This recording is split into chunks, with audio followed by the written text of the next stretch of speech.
There were two things that were holding Naaman back from having a very real encounter with God, almost stopped his entire salvation experience from happening. These two things are his pride and his unmet expectations.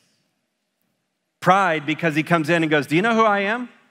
Do you not see who I am? Do you not have the time to respect who I am in the world, to not even to come out and say hi to me, not to talk to me? Do you really understand who I am? That's why it was so crucial for Naaman to have to go and remove all of those things from his life in order to enter into the river and have an experience with God. But his pride almost stops him from having a real encounter with God.